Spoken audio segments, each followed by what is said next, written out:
Şuurlu Öğretmenler Derneği olarak bir peygamber mesleği olan bu kutsal görevi icra eden öğretmenlerin itibarı en yüksek olan meslek gruplarının başında gelmesi gerektiğini savunuyoruz. Malzemesi insan olan bu ulvi ve en mühim görev, bilgi ve beceriyi, şefkat ve merhameti, sabır ve fedakarlığı gerektirir. En yüksek maaşların bu emektar ve cefakar meslektaşlarımıza verilmesini ve ücretli öğretmenlerin kadrolu yapılmasını, her türlü şiddet ve saldırıya karşı korunmasını talep ediyoruz. Adab-ı muaşerat, yani görgü kuralları, tarım, hayvancılık, el sanatları gibi derslerin ilkokul ve ortaokul müfredatına konulmasının iyi olacağını düşünüyoruz.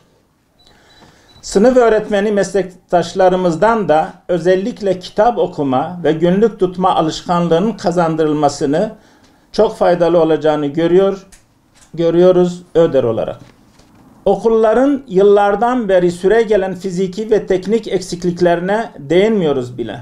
Çünkü onlar nicelik eksiklikleridir. Niteliktir önemli olan. Bizim önceliğimiz ahlak ve maneviyattır. Erbakan hocamızın da dediği gibi öğrencinin kalbine ne koyduğumuzdur bizim için önemli olan. 100 yıl sonrasını düşünüyorsak iyi bir nesil yetiştirmek zorundayız. Bu neslin 2 kere 2'den önce helal ile haramı öğrenmesi gerekir. İyiyi kötüden, doğruyu yanlıştan ayırt edebilecek şekilde eğitilmelidir. Önceliği ahlak ve maneviyat olmalıdır. İfsad eden eğitim sistemini terk ederek bunun yerine ıslah için acilen nefis terbiyesini esas alan maneviyatçı bir eğitim sistemi tesis edilmelidir. Toplumun kurtuluşu hakkı üstün tutan nebevi metotla yetiştirilmiş bireylerden geçer. Talim ve terbiyenin gayesi iyi ve faydalı bir insan yetiştirmektir. Bu ise tüm insanlığın saadetini istemek demektir. Bir toplumun maddi ve manevi kalkınması bu sıralardan geçer. Bunun için de milli eğitimin öğretmen ve öğrenci yetiştirirken bu hususları göz önünde bulundurması gerekir.